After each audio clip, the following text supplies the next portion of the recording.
Hello YouTube, how's everyone doing? It's Professional here. Welcome back to my playthrough of the Great Ace Attorney Chronicles. Today we're doing the first part of the trial in Case 3 in the Great Ace Attorney Chronicles Resolved. So we're gonna get started on the Professor's trial. Let's do this here.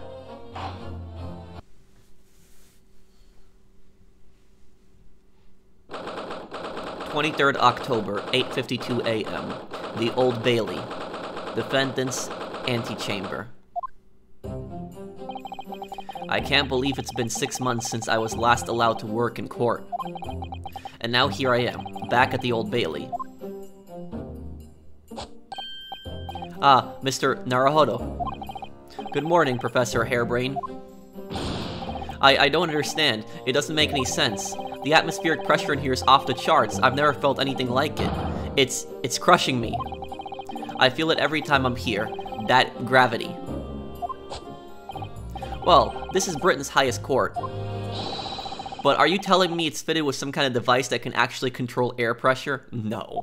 It's just your stress. I think it's probably all in the mind. Ah, yes. Well, you won't let me down, will you, Mr. Naruhodo? I'm counting on you in today's trial to save my life. To save the secret of my super high voltage instantaneous kinesis machine from being made public. Yes, I understand. I know what I have to do. I have to establish that the explosion 2 days ago was nothing more than an unfortunate accident.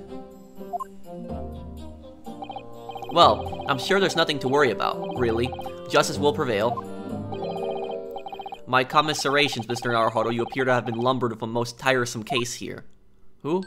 Oh, Mr. Sholmes. Mr. Sholmes, I didn't expect to see you here.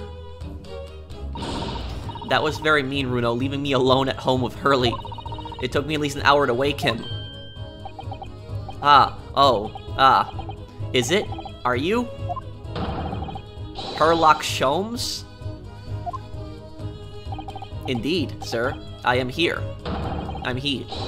Herlock Sholmes. Oh, I've heard all about your exploits, even whilst living in Germany. Ah yes, Rance magazine is on sale in Germany too. This month's installment was sublime. Your deduction of the adventure of Silver Blaze was wonderful. Ah yes, a memorable case indeed.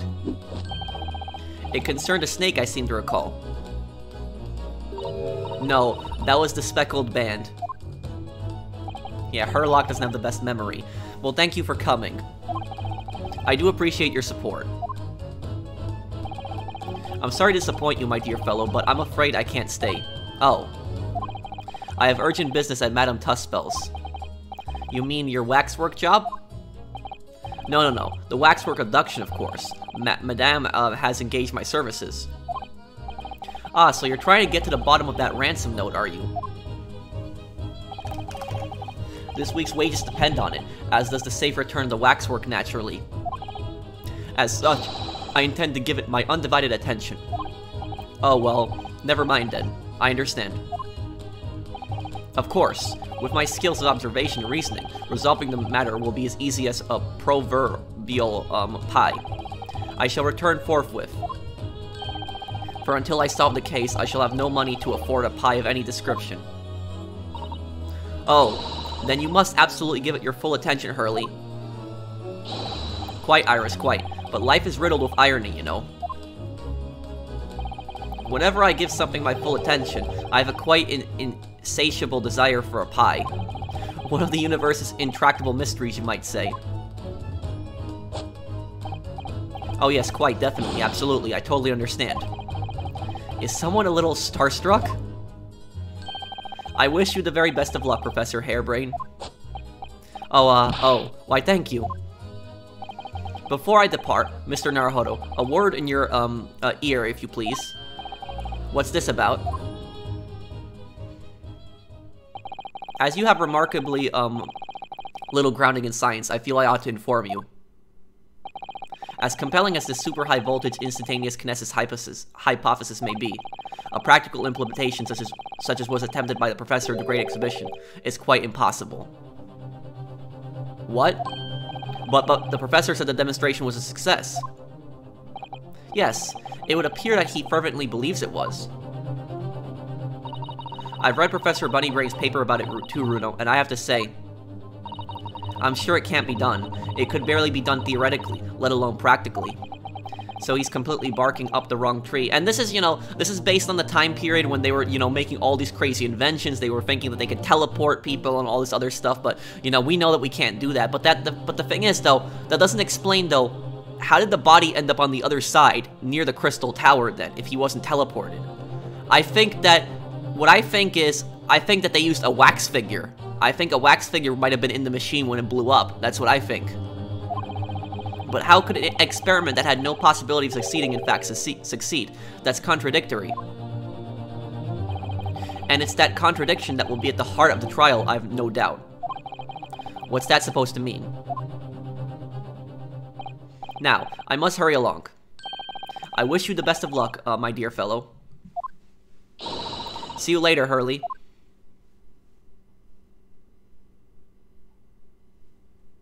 Okay, so Iris is gonna act like Susato in this case. I guess she's gonna help us because Susato is in Japan. Remember. Well, it looks like you're on your own today, Runo. But chin up, you can do it. Oh, what about you, Iris? No, I'm afraid I can't help. I have something I need to do. Oh, so she's not helping either. I see. Hehe, it's going to be a big surprise for you when you find out what it is. That sounds ominous. Counsel for the defense of the defendant. Court is about to be in session. Make your way into the courtroom at once. We're on our way.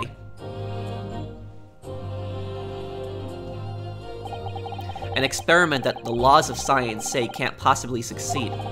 And a scientist who's convinced that it did. That's the riddle you have to unlock here, Ryunosuke. That's the key to this case.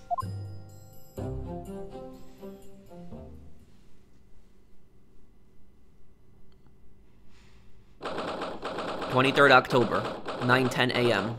The Old Bailey. Courtroom. Prosecutor Van Zeeks is going to be prosecuting this case, so I'm curious how he's going to do it because that's his friend on trial. In the name of Her Majesty the Queen, I hereby declare this court to be in session. The nostalgic music we're starting up here. We are sitting today for the public trial of Professor Albert Hairbrayne. I now call upon the counsels for the prosecution defense to declare their willingness to proceed. The prosecution is ready. Yeah, like acting like a vampire again. The defense is ready, my lord. I'm 6 months out of practice, and what's more, I'm without Susato-san today.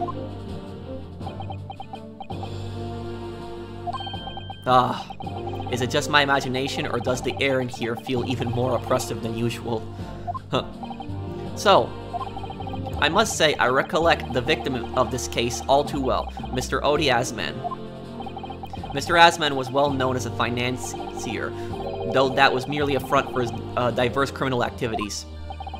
It was only a month ago that the man appeared in court prosecuted by you, Lord Van Zeeks. But the jury unanimously found him not guilty.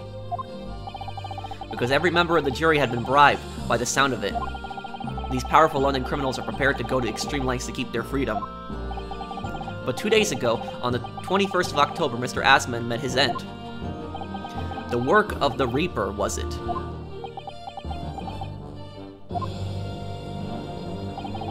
If that is how your lordship would describe divine retribution.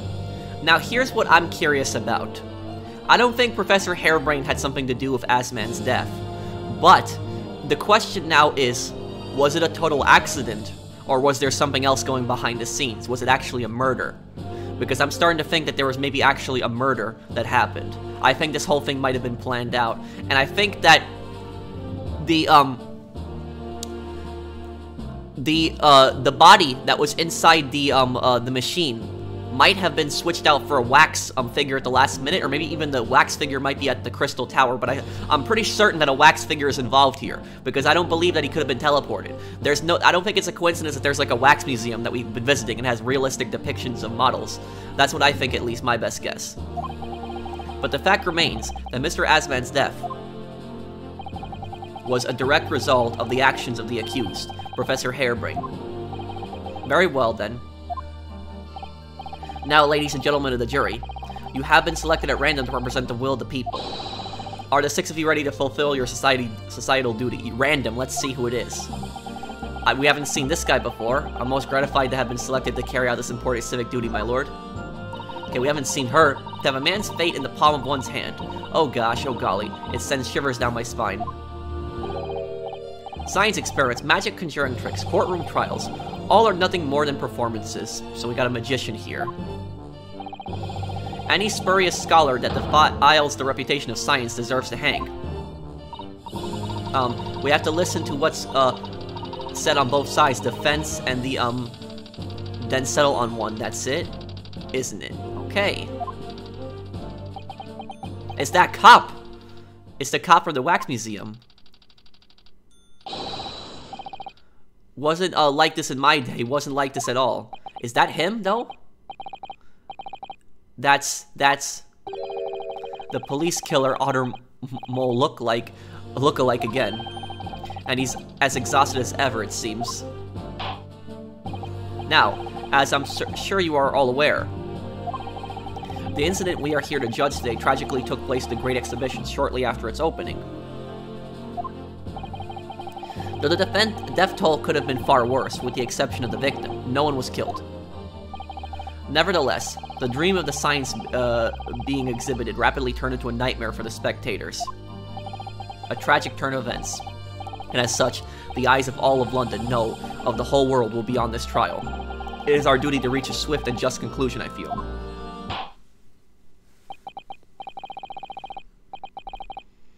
So your opening statements, please, Lord Van Zieks. At the heart of this incident is technology never before demonstrated anywhere in the world. One of science's latest developments, I take it.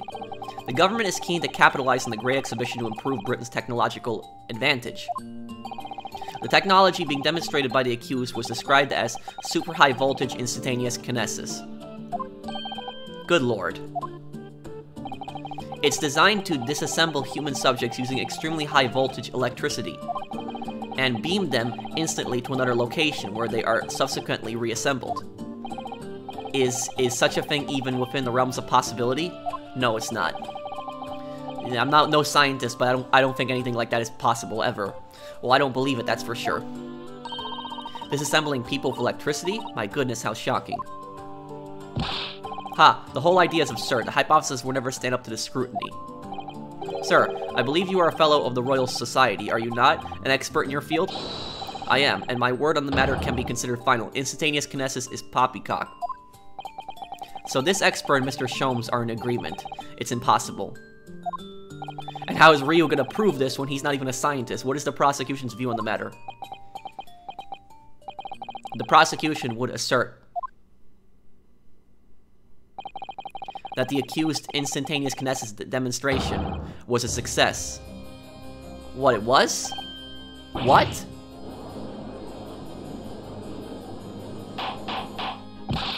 Order, order. The professor's hypothesis is currently under investigation by the British government. If it is deemed to have merit, a substantial research grant would be made available. The accused made use of the invention built on his new hypothesis to take Mr. Asman's life. In order to be the sole benefactor of the grant. But this disastrous demonstration was no accident. It was carefully designed from the outset to end the life of the victim. No. Thank you, Lord Van Zieks. The prosecution's stance is clear. But you will now bring forth witnesses to substantiate your claims. Gladly, my lord.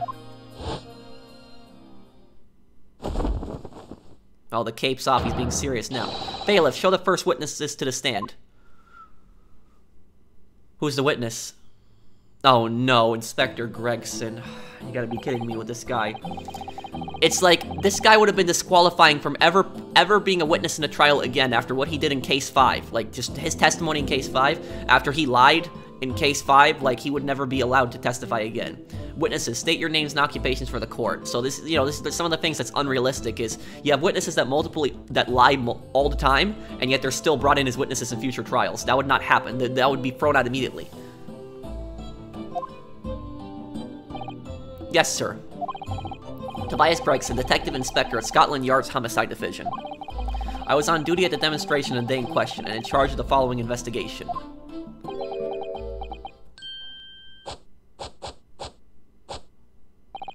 Albert Hairbrayne, scientist. You were born in England, but have been carrying out research in Germany in recent years, correct? Yes, that's right. After graduating from university here in Britain, I went to work in Germany and made an amazing discovery, which is what brought me back. I had to demonstrate my incredible hypothesis at the Great Exhibition. What you demonstrated was incredibly alright, an incredible explosion. But the science was a success. The instantaneous kinesis worked. Everyone saw it, they must have done. Yes, there was the terrible accident, but the demonstration of my hypothesis was a success.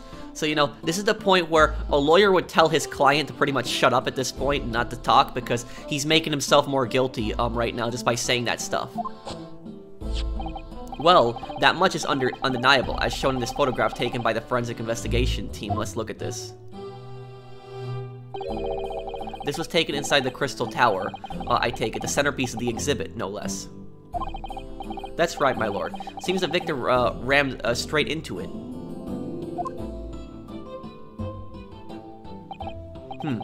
I see. Very well. Submit the photographs as evidence. Photograph of the victim. A photographic print of the victim taken after he had ostensibly been beamed to the Crystal Tower. It shows an apparent stab wound to the chest. As the courts heard, the victim of the incident was Mr. Odi Asman. There have been a number of allegations made against the man, but putting them aside for the time being, he was the man who financed the research for the experiment and the demonstration itself. I see. So to summarize the situation, the defendant is accused of taking the life of the man who funded his work.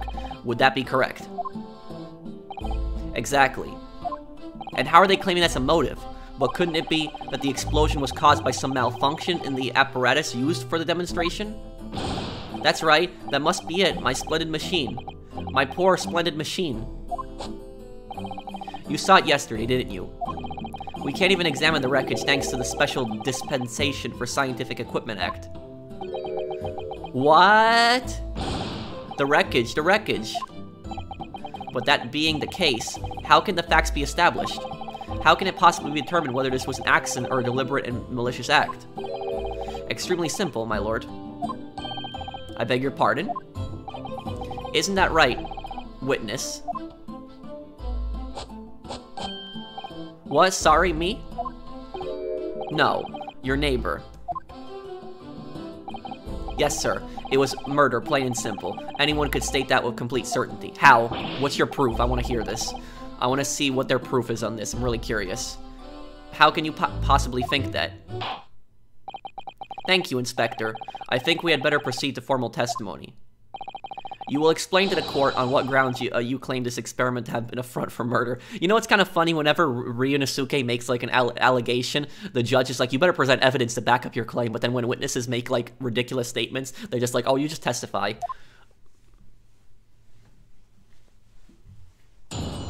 Witness testimony. Okay, let's hear this right now. A front for murder. Let's see what his excuse is. The corpse that went crashing through the Crystal Tower had a broken neck. I made a minor miscalculation in the angle of the beam projection, that's all. That was my mistake. But the post-mortem examination revealed another injury, a fatal wound. There was a lesion in his chest where he'd clearly been stabbed by something sharp, right in the heart. So the victim was killed before he went anywhere, and this fella's the only one who could have done it. What? He was stabbed. An extraordinary business. Let's look at this picture again. Oh, my camera's blocking it.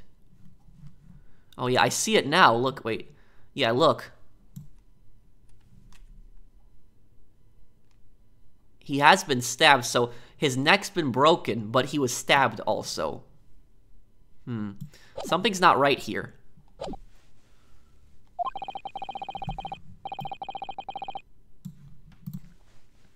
In addition to suffering a broken neck, the victim was stabbed in the heart. Information I would really like to have heard from someone other than the judge. The coroner says death would have been all but instant from a wound like that. You could say, in fact, that the victim was killed twice by the accused. No, and no, that couldn't be further from the truth. I have here the experiment plan document that was submitted to the security team.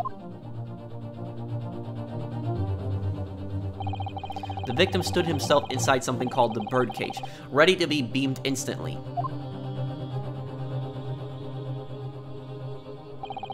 To the second level of the crystal tower, about 25 yards away. The experiment did not go according to plan. However, as the machine was put into operation, there was a large explosion. The blast caused the beam transmitter to point higher than intended. Accordingly, the kinesis resulted in the birdcage materializing in midair. No, this is not what happened. This is not what happened. From where it subsequently fell, crashing through the glass of the crystal tower's large round window. No. My word. One assumes the victim's neck was broken upon impact with the tower then. I'm so sorry, I didn't mean for this to happen. The machine was just too powerful. So now, look. Isn't it kind of ridiculous how when we brought in Mr. Sholmes's, like, you know, scientific methods that we could prove were, like, real and worked, the court would just constantly say, you can't prove that this new evidence is reliable. But then at the same time they're saying that this machine, like, teleported him, like, all the way, like, across up there, and he fell with, like, being stabbed in the heart and with a neck broken. It's, you know. But honestly, really, I swear, it was just an accident, a terrible accident. Unfortunately, that excuse can't save you. No, not considering the sharp murder weapon that pierced the victim's heart. Murder weapon, do you have it? Murder weapon? What are you saying? This is the autopsy report submitted by the coroner. The prosecution would like it entered into the court a record. Your request is granted, counsel.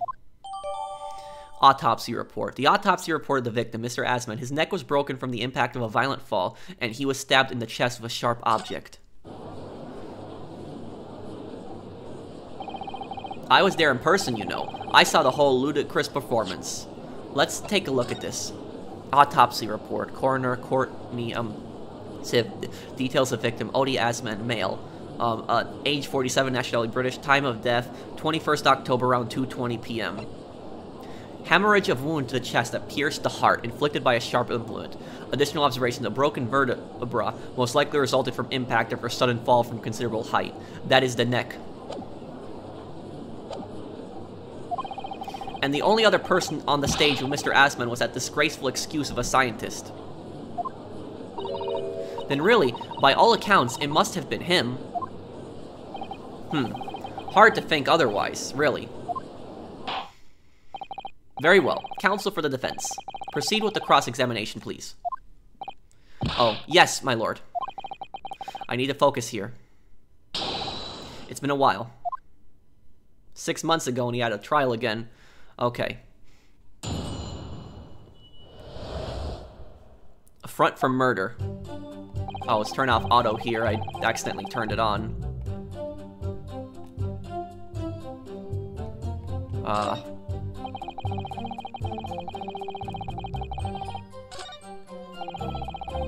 Okay,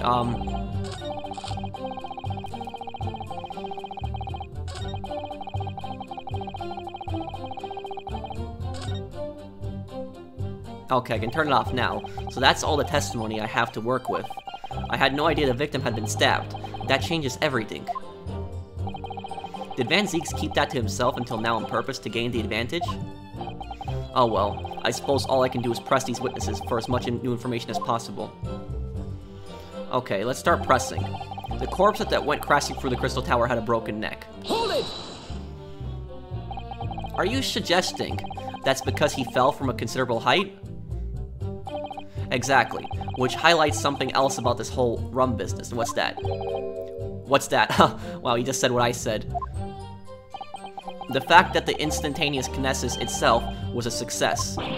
Ah.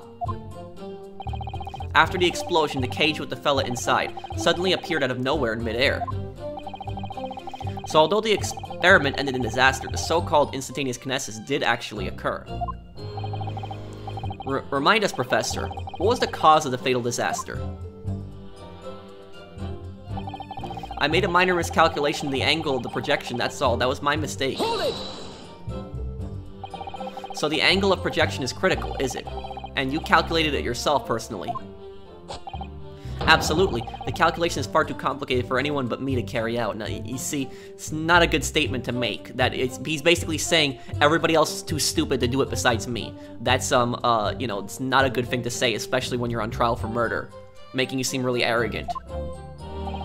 Only, you got it wrong, didn't you? Yes, that's right. That's the point. The calculation is so complicated, even I can make a mistake. Do people fall for that brazen confidence? I should try it. I took into account the subject's height and weight, the wind direction, the ambient temperature. I consider every possible variable, so I just don't understand how this could have happened. Obviously, then, you had to include the weight of the clothes Mr. Asman was wearing at the time, I suppose. Ah. Cracking comments. The answer should have been there. So much for safety first. The 3 must be, for safety third. But the post-mortem examination revealed another injury, a fatal wound. Hold it! Another fatal injury, you say? Does this make any sense?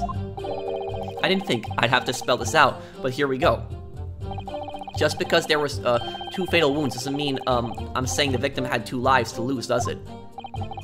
Too right. Obviously, at first, we thought the bloke had died due to his spine snapping in half as well. But you're saying that's not the case. You'll get your answer once I finish my fish and chips if you don't keep butting in every few seconds. Well, maybe you shouldn't be eating fish and chips in the first place in court. But we all know that's a bottomless bag. The victim plummeted 30 feet into a glass tower. Oh, that's not good. Would be reasonable to assume that as the cause of death. Right. That's what we all thought. But it was a red herring, wasn't it? There was a lesion in his chest where he'd clearly been stabbed by something sharp right in the heart. Hold it! The defense knew nothing of this crucial information. The prosecution received this report from the forensic investigation team only this morning. That was the first we knew of it as well. I can only apologize for the impossibility of informing the defense. Sarcastic and insincere, thanks. So what was the nature of the sharp object? Among the accused tools that were in use at the demonstration, one is of a particular interest. This. That! We saw that before. That would appear to be some kind of screwdriver. Aha ha ha, aha, there he is. My trusty little companion, Andrew. Oh no, Andrew? Of course. Ah, do you know each other already? He's one of my dear friends, like all my tools. I've named them all, you know. We're one big happy family. Don't do that. You're making yourself seem crazy. Andrew is my flathead screwdriver, of course. His brother Michael is a crosshead. Well, it would appear that your beloved Andrew has a red stain on his, shank. Ah, that isn't... It's blood. Beyond all reasonable doubt. No. And that's not all. The long, sharp shape of this Andrew fella is completely consistent with the victim's wound. What? Order. The court will enter this friend of the defendant as evidence. Professor Hairbrayne's trusty screwdriver is named Andrew. There are traces of blood at the tip and it matches the shape of the victim's wound. So one of the Professor Hairbrayne's tools is the murder weapon.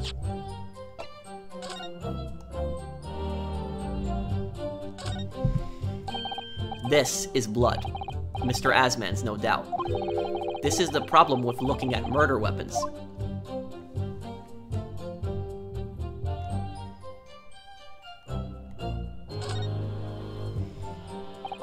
I've seen this unusually shaped handle before. It's the same screwdriver that was lodged in the grill on the floor of the kinesis machine, which could be important information, so I should definitely make a note of it. A metal screwdriver that was found poking through the grill in the base of what remains of the kinesis machine. It has a very distinctive handle.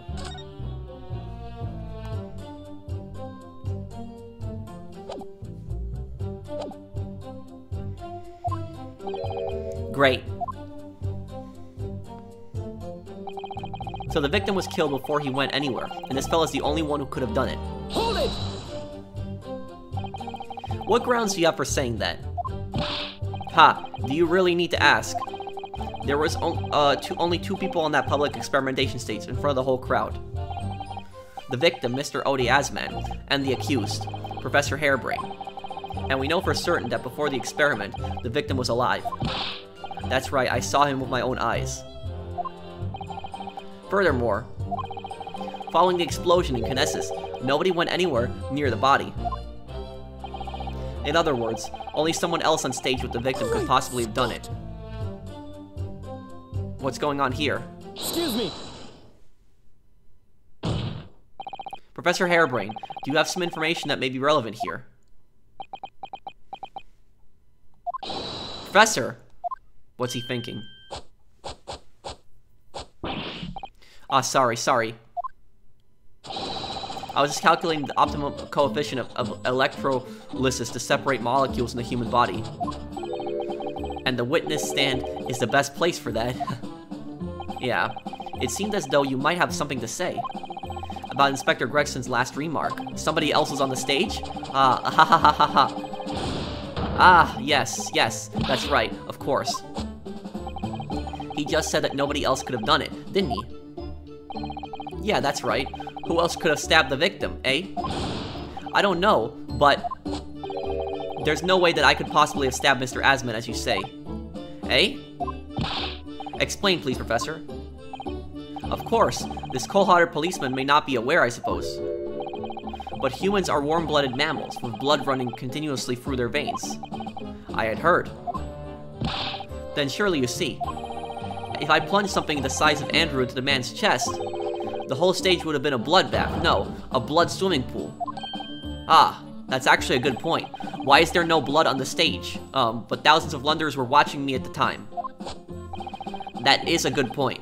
And yet none of them claims to have seen a swimming pool of blood. Well, no, I suppose not. You see? Not one.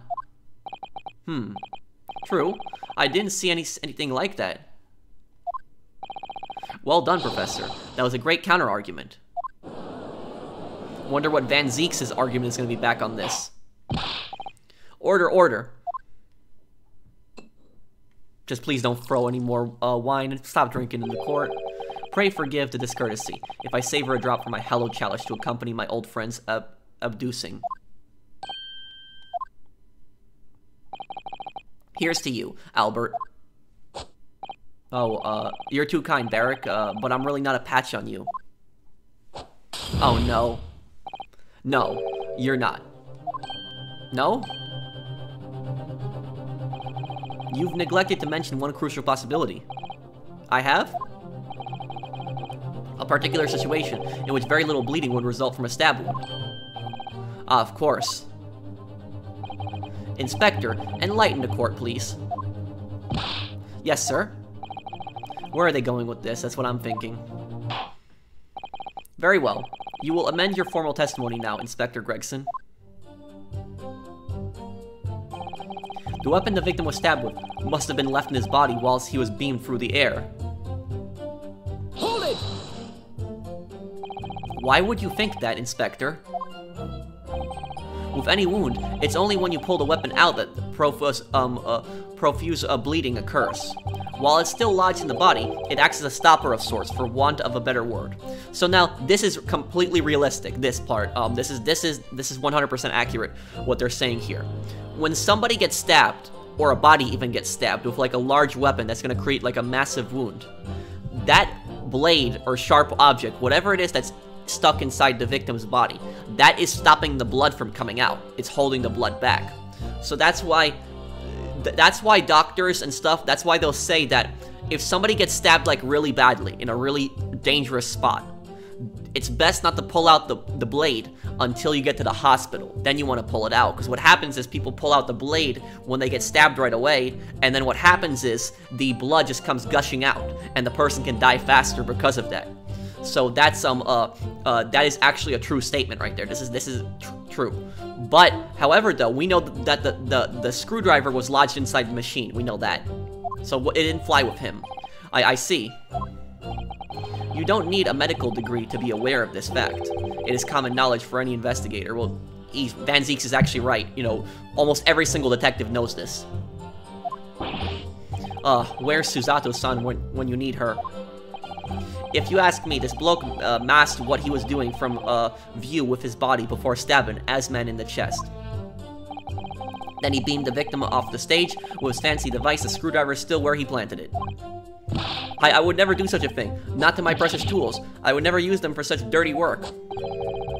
You only use tools for their intended purposes. That's common knowledge for any scientist. The fact remains, the lack of blood at the scene can easily be explained, as the prosecution has demonstrated. No, you haven't demonstrated that.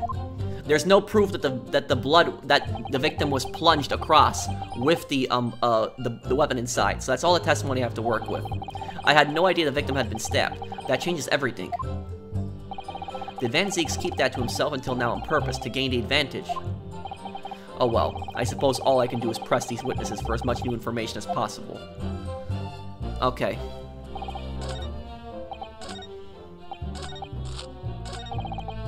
The weapon the victim was stabbed with must have been left in his body while he was beamed through the air. A metal screwdriver was found poking through the grill in the base of what remains of the kinesis machine, so it was stuck in the machine. It didn't go flying with him. Objection! Here we go. You say that while the weapon remains in the body, there's very little bleeding. Is that unequivocal? Look, there was no blood on the experimentation stage, even though that's where the fellow was stabbed. The only explanation for that is if the screwdriver was still in the body, stopping any heavy bleeding. It's common medical knowledge, my learned friend, even on your side of the world. Well, something's about to go really bad for you. Yes, but about this screwdriver. The thing is, we actually saw it at the scene ourselves, on the experimentation stage. What? It was on the floor by the wreckage of the machine, poking through a metal grill. I went to pick it up, but the detective here stopped me. Isn't that right, Inspector Gregson?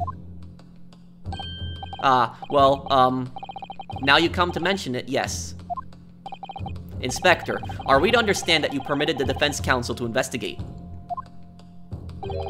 That you contravened with the Special Dispensation for Scientific Equipment Act? Eh? No, not at all. I wouldn't do that. I just let him look, nothing more. I was very clear he wasn't to touch a thing.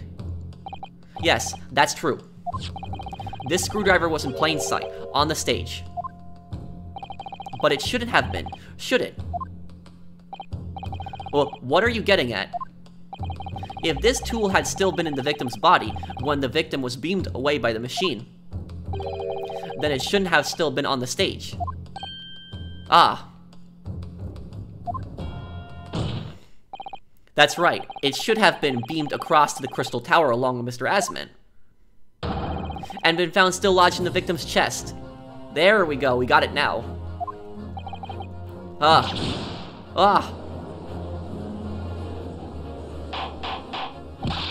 Order, order. How do you explain this, Inspector? I don't.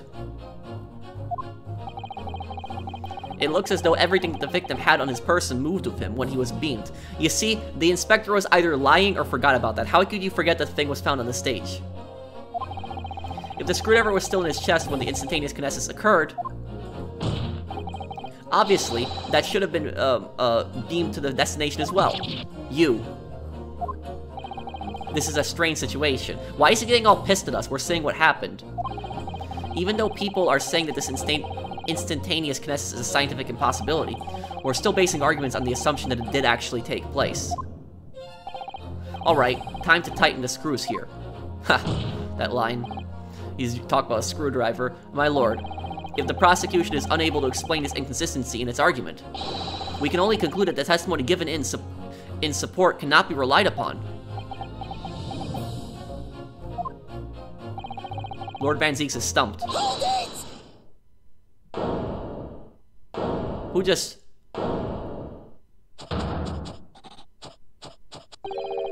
Do you have something to say, witness? Yes, I knew it. It bears out. The equations hold. Mr. Naruhodo, don't worry. About what? Without delving into the details, there is no inconsistency. No, no! No, no, no, no, no, don't do this, you idiot. Don't do this, you're gonna give the prosecution ammo. What? Even if Andrew had been lodged in Mr. Asman's chest, my trusty tool wouldn't have moved. Andrew remaining on the stage is consistent with my calculations, you idiot. Oh my god. He's basically making himself look guilty right now. You fool. What? Why did you tell... oh my god. You're making it worse for yourself. What an idiot. Oh my god, you call yourself a scientist. It would seem your illusions have been shattered. Clearly, we should hear the accused explanation. Oh my god. But now, where is the blood on the stage? Or should I say, this brilliant scientist's explanation? Just when I'd found an inconsistency in the prosecution's argument. Scientists. Very well, the defendant will testify again. Provide us with a scientific explanation as to why the inconsistency asserted by the defense fails to hold. In the name of Apollo, I will, my lord. Prove that the defense's argument is false. Like, it's literally, we're defending you, you fool.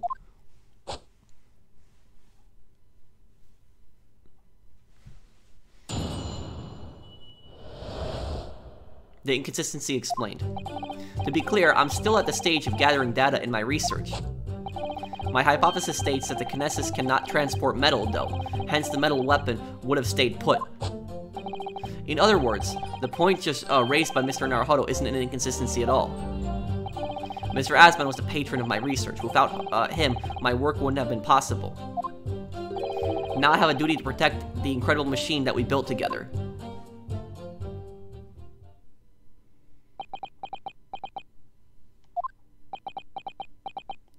Van Zieks is thinking exactly what I'm thinking. Even the judges. So, the thrust of your testimony, Professor, is that based upon his hypothesis, metal objects cannot be moved by this method of instantaneous kinesis. So basically, he's basically kind of admitting that he's guilty. In other words, since the screwdriver is made of metal, even if it remained lodged in the victim's chest, its subsequent discovery on the stage, despite the victim being found elsewhere, is not an inconsistency. And therefore, Professor Albert Hairbrayne could still have been the killer. My great hypothesis holds, you see.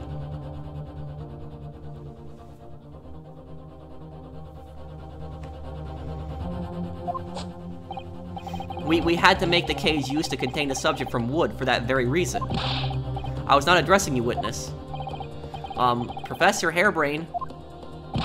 Yes? Whose side are you on here? I don't take sides, Mr. Naruhodo. No. My only interest lies in upholding my hypothesis. I'm a scientist, after all.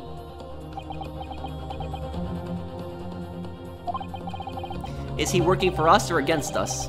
It's very hard to tell. Let's see how you cross-examine this testimony, my Nipponese friend. Oh, great. Yes, fire away, Mr. Naruhodo.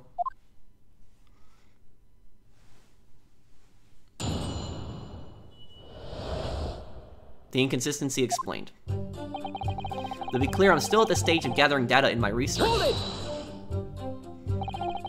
And yet you retort to my argument wasn't lacking in confidence in any way.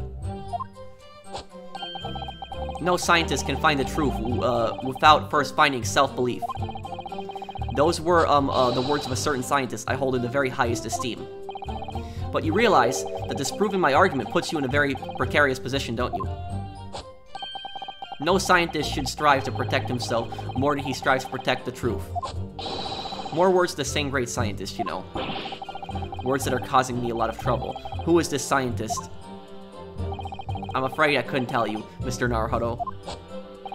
But as soon as I remember the magnificent genius's name, you'll be the first to know. He doesn't even know the guy's name he's quoting. It might be worth keeping the names of your idols to mind. You're wasting your breath, my learned friend. This scatterbrain even forgets my name at times. So Lord Van Zeeks really did have a friend once, but I didn't notice hell freezing over. My hypothesis states that Kinesis cannot transport metal though, hence the metal weapon would have stayed put. Hold it! Your hypothesis states it, so this isn't proven then. No, of course not. It's merely a hypothesis, but a good one, based upon thousands of calculations. But it is widely known that metals can't be decomposed by electrolysis. Yes, of course, so I am right. My hypothesis is clearly correct. What is it about incriminating himself that makes this man so happy? Is the whole reason that the birdcage is made of wood, you see. Sorry, the birdcage. Yes, that's what I call the C. obtusa cage in which Mr. Asman was placed for the Kinesis. Ah, the jail cell in which the victim was detained. It does indeed seem to be made of a timber of some sort. I'll thank you not to refer to it as an instrument of incarceration, your lordship. In short, any weapon lodged in the victim's when he was beamed away by instantaneous kinesis would have been left behind on the stage if it were made of metal, correct? Yes, that's it. Yes.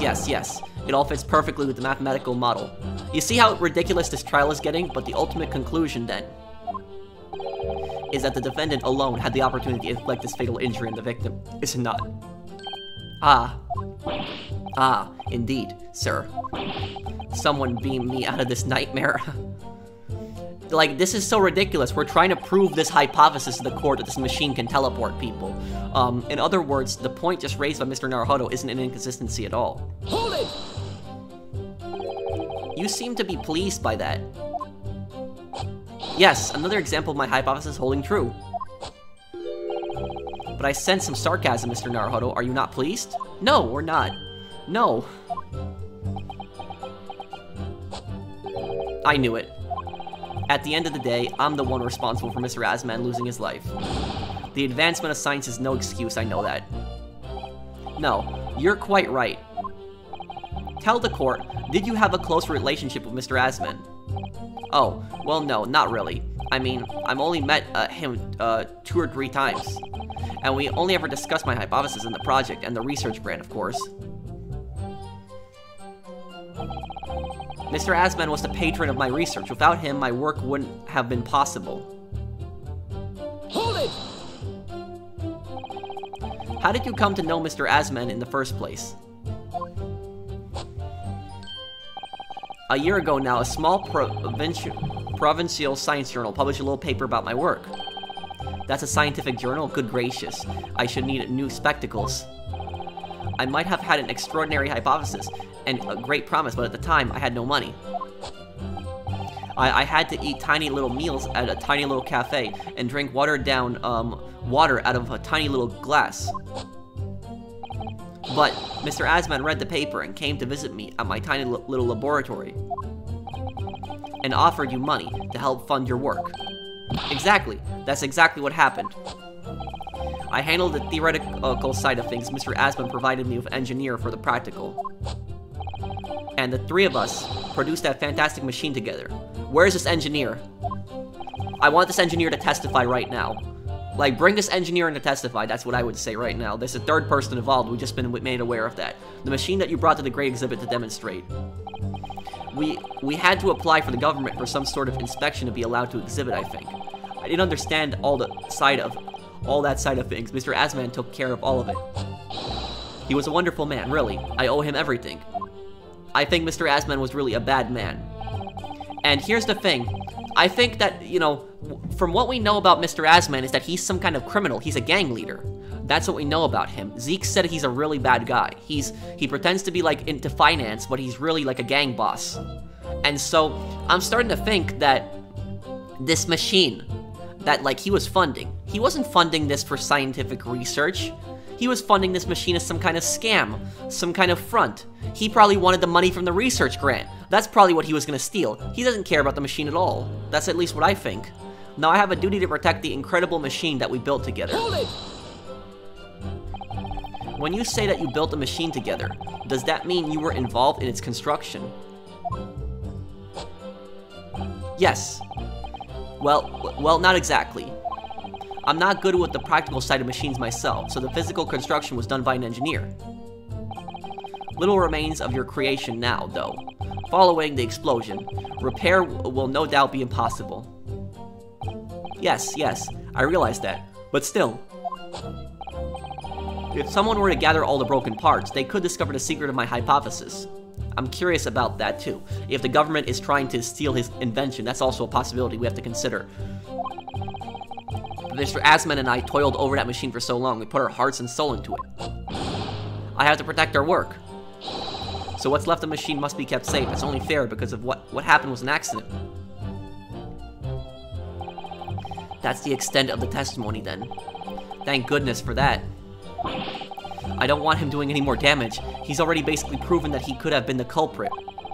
But it seems as though all he really cares about is defending his hypothesis. Still, I wonder, what if his hypothesis is just fundamentally flawed? I'm still at the stage of gathering data in my research. My hypothesis states the Kinesis cannot transport metal, though, hence the metal weapon would have stayed put.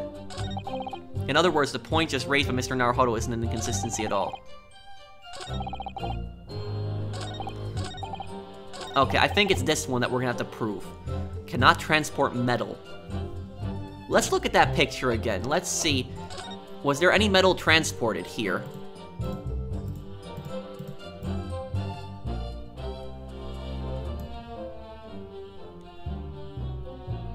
The glasses look like they could be made of metal.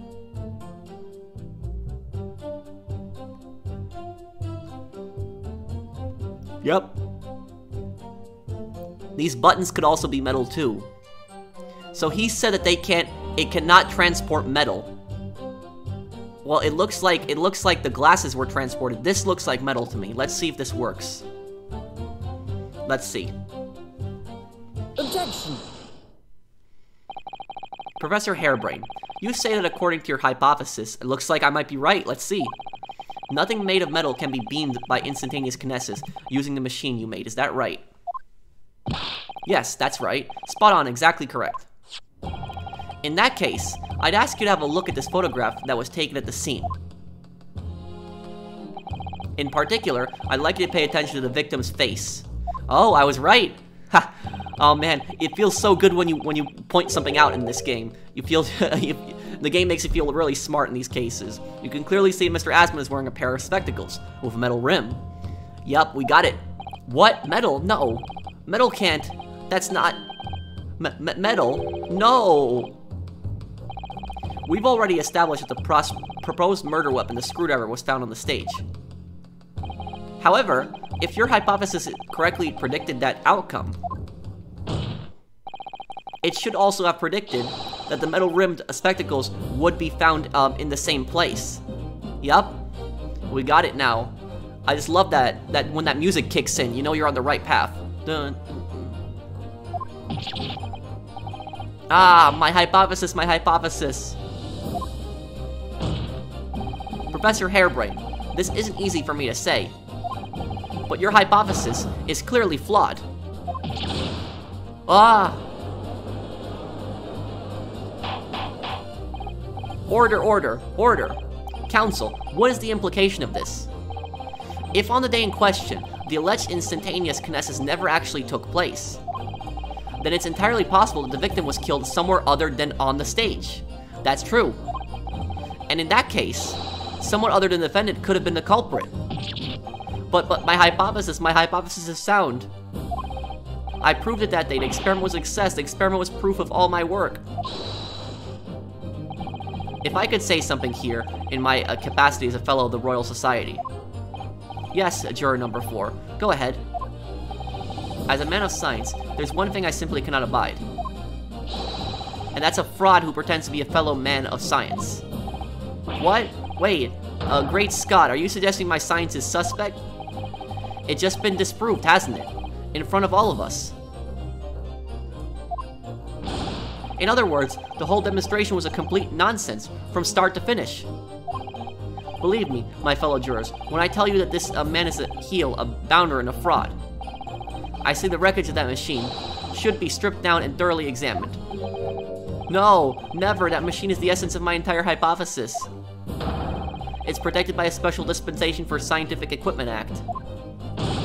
What the devil is this blasted act all about, eh? Who made up such a daft rule? I don't like the way this seems to be going. What's the best way for me to help the professor? Raise an objection. Objection! Professor Hairbrayne has yet to perfect his invention. That would seem to be the case, yes. But even so, what? Going to such trouble and expense to create a fake machine to display in public. He would have absolutely no reason to do such a thing. Objection!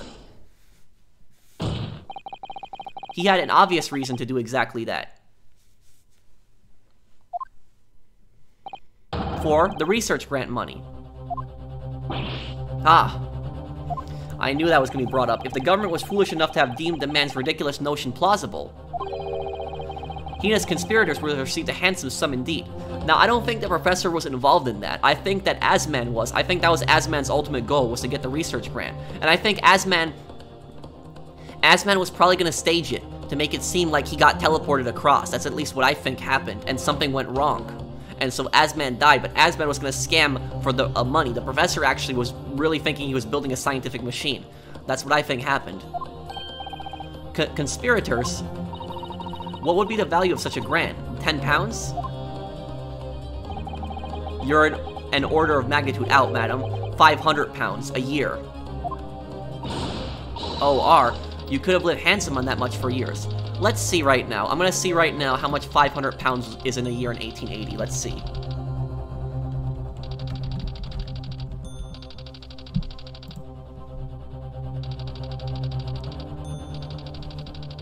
£500 in 1880 would have been $13,410 today. So that's that is still a good amount of money, but that's for the whole year. So he would have been getting $13,000 a year to fund his research. That's what would have been happening. OR, you could have lived handsome on that much for years. Well, living on $13,000 a year, I don't think that's really handsome, but I think that's what Asman was after. I think Asman was after the money. The society's noticed an increase in bogus public demonstrations in the field of science recently. And plenty of scientists argue with each other to get the largest slice of the funding cake. People's greed is plenty motive enough for murder, I assure you. No, I haven't deceived anyone. Least of all the government. My hypothesis is sound, the science is sound, please, you must believe me. Objection! No matter how unbelievable this hypothesis may seem to you, ladies and gentlemen, the fact remains that the victim was transported instantly to the Crystal Tower. Which means that the experiment was a success. Ah, Barrack. And therefore, the only person who could possibly have committed the murder is the accused. Ah, Barrack. Where is this heading? I have no idea. This is getting confusing. My lord, if I may. Yes, Lord Van Zeeks. The prosecution would like to summon new witnesses to the stand. Who are these witnesses? New witnesses. What would be the nature of their involvement? They were spectators of the demonstration at the exhibition, who were occupying a special seats. Eyewitnesses. Very well. The court grants the prosecution's request. I should very much like to hear from eyewitnesses to the incident. The prosecution's stance is clear. This experiment was no apostasy. The accused killed the financier victim there on the public stage before the very eyes of the spectators. Now, my learned friend. Oh, yes? It's time for you to make your own stance clear. There's clearly a flaw in the professor's hypothesis. I can definitely see that. But where does that leave me? We shall take a short recess now, during which time the prosecution will pair its witnesses to take the stand. As you wish, my lord. Good. In that case, court is adjourned for 20 minutes. This is getting really confusing. Like, it's like, does the machine work or not? Does it? This is getting really crazy now. But, you know, here's what I think. I don't think the professor is involved. I think the professor sincerely believes the machine works because, again, remember, he said the professor just made the plans for the machine. He didn't put the machine together. He said the engineer did that, and that was Asman's engineer. We know that Asman is a gang boss. So I think that Asman made this like fake machine to try to trick the government into funding it. That's what I think happened. I think he was trying to trick the government into funding the machine, and he was going to steal the research grant money. That's at least what I think was happening. I think that the professor really thought his machine was going to work. Now here's the question: did the machine really work or not? Here's what I think about it. I don't think the machine worked. I don't think it is. I think the machine is fake. The machine definitely blew up. That's 100%. But I think the machine is fake. My theory is that Asman was trying to scam the government in some way, and so he might have been responsible for the theft of the wax figure. They might have used the wax figure and tried to recreate it to make it look like Asman. And so what might have happened is the figure that was inside the cage at the last moment might have been swapped out for Asman. Now, how he did that, I'm not sure. I don't know yet. And what I think that he was gonna he just stood at the Crystal Tower. That's where he stood.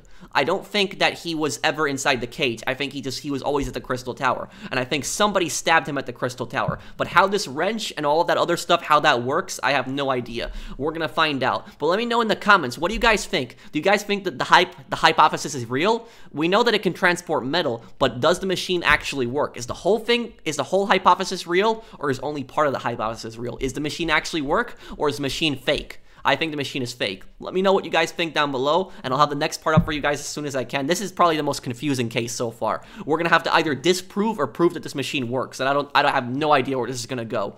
So thank you guys for watching. I'll see you guys on the next one. Take care, everyone.